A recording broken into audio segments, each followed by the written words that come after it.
Joe Hawke, the prominent kaumātua and activist who was part of the leadership group in the long-running Bastion Point land dispute in the 70s. He's died at the age of 82, apparently by all accounts of natural causes, in his bed and peacefully. Good on him. He was born in Tamaki Makaurau in 1940 and was, of course, Ngāti Whātua. He led his people in many efforts to reclaim land. He was on the sort of watershed land march with Dame Whena Cooper back in 1975, before they began that Bastion Point occupation in 1977, an occupation that lasted 506 days, and I would say was part of a renaissance, a resurgence of Māori resistance and activism to assert rights, particularly over land. So what is the legacy of Joe Hawke, and how does he compare to the rabble-rousers and Māori leaders of today? We're joined now by the Minister of Māori Affairs and a man who I imagine knew Joe pretty well. Willie Jackson's on the line now. Willie, kia ora, good morning to you. Yeah, morena, Sean, good to talk with you, mate. All right, I met Joe a few times when he was an MP. He later became a Labour MP in Parliament. He was a pretty humble guy, and I probably, because of my age, didn't see the true firebrand in him. Describe to me what he meant to you. Oh, he was a great example, Sean, for us. You know, he of course, he used to, he was a contemporary of my uncle's and that. You know, Uncle, yeah, of course, you knew Uncle Sid Jackson and all that. He would have been a great political ally of yours, no doubt. and so Uncle, like he was part of that crew with, he was just sort of, they watched him because he came up with this settlement and he was doing his own thing, and then they embraced him because what he was is, and you were talking about the humbleness, and I think that sums him up very well. I thought he set a great example in terms of humility and in terms of how he conducted himself. That was sort of set the benchmark in many ways. You know, although we'd had the land march about, I think it was 4 or 5 years earlier, he was part of that. I actually jumped on there too, but I was only a kid then. But I came to Wellington, then my parents left me in Porirua, and then they carried on with the land march. And I think when was that? I think it was early 70s. Wasn't it? 77. 77. Oh no, sorry, 75. 75 was 75. Yeah. Just, and so I was left at Porirua, but he was part of that. He was prime for Bastion Point, but of course, you know, it was a tough time, man. You know, Joe had some tough buggers around him. I tell you, some of those guys up at Boot Hill and that, they were as tough as they come. You had guys from the gangs and all that. You had fellas like Zach Wallace. Remember Zach? In terms of the Utu movie, and he was the man on Mangi Bridge, and he was part of us. He had some tough blokes around him, but I like the way he kept control. He set the template. There was no violence, and I think that that was the forerunner to so much Māori protest later. Where if you because you were talking about the recent rebel and all that, you check the history in terms of Māori protest, Sean, and you'll very rarely see violence. It's not all perfect, you know. We've had but let's look at Ehemata as the latest, if you like, the latest incarnation of a Bastion Point type protest. You've got online activists funded by shady overseas players paying for people to go to protest. That's the Action Station group. You've got a government that caves on private property rights and people yelling in the face of Māori policemen that they should go home or get out of there. That's a long way from what I might suggest was the dignified and peaceful protest at Bastion Point. It's a bit of a spin there from me there, Shawnee. They were just journalistic observations, Willie, honestly.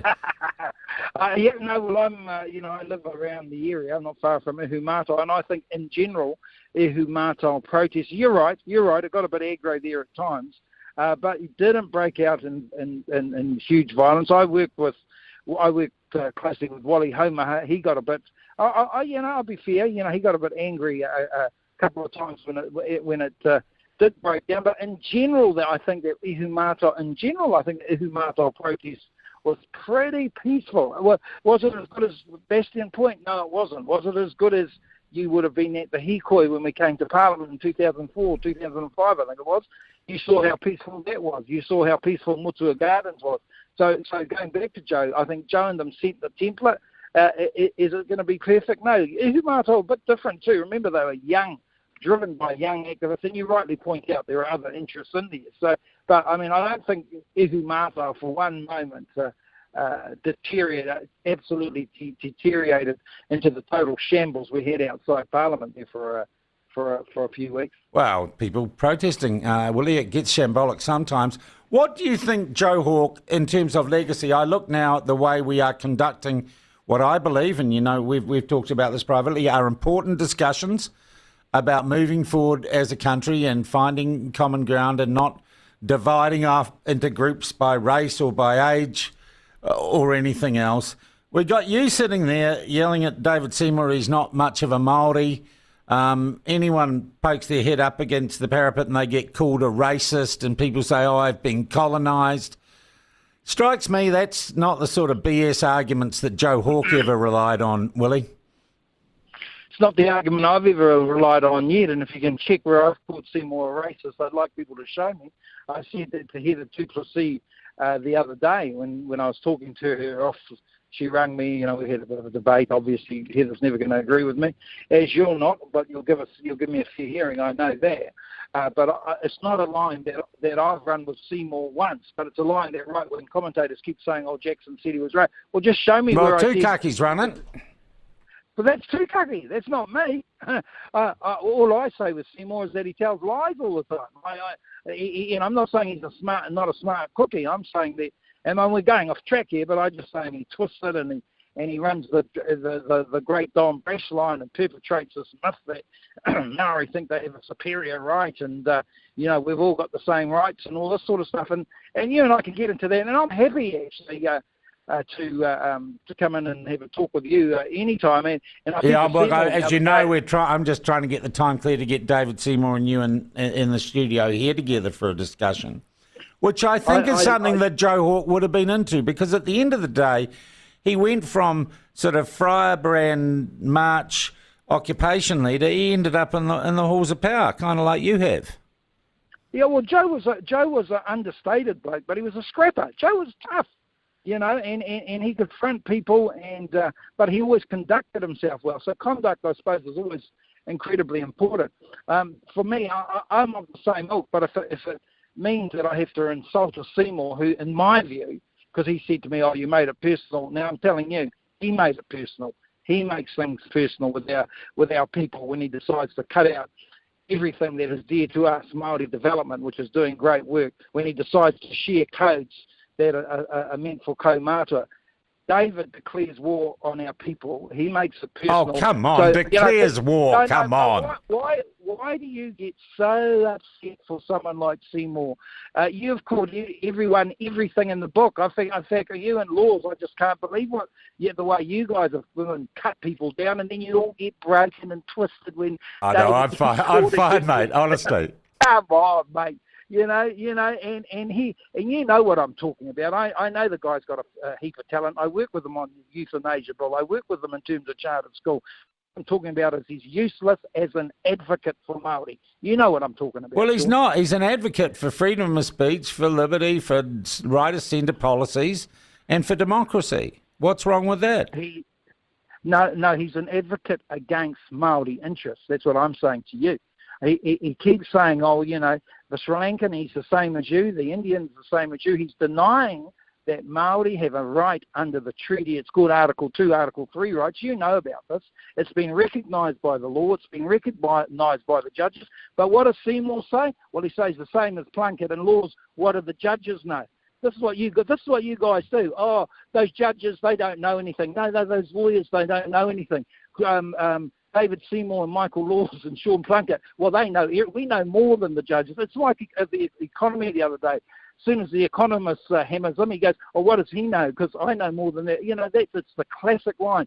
See, we as Māori, Sean, we go through the courts, we're peaceful, we use the lawyers, we use the judges, and then we get guys like you who go, well, what do they know? They're just a judge with 10 degrees and all that. I'm an ordinary person. I know about Kiwis. I worked on national radio. I got, even though you got the boot and all that sort of stuff, I worked on Radio Live and you got the boot from there. But, that doesn't matter. What makes you think you know more than some of these learned judges around the world? We've gone over international. We've gone to the Privy Council to get our rights, but what do you and Laws and Seymour do? You question the intellect of all the judges. Māori can't win, Sean. I don't think I've ever questioned the intellect of any judge, Willie, and I'm not saying what I think. I'm not an elected representative. I don't have any power here. I'm trying to listen to what people are saying and hopefully bring people together for constructive debate and so that we have a functional democracy. But I'll tell you what, I'm always happy to talk to you, and I'm very glad you came. I'll tell you something, you are the first Labour minister to be on this program, and I think it's fitting you do so that we can mark the passing of someone who has made, Māori or not, someone who made a massive contribution to the life of this country. And my sympathies and commiseration to you and his whānau, his iwi, his hapu, and those who will, in a more personal way, be farewelling Joe Hawke. You're a good man, Sean Plunket. You've got strange politics, but I'll come on your show anytime because I think that's what it's all about. Happy to come in and debate, mate, about the changing democracy. Let's get you and David Seymour lined up and make sure there's a first aid kit on hand. Thanks, Willie. Cheers, mate. Yeah. That is the Minister of Māori Affairs, Willie Jackson. He seemed to just go off there, but that's fine.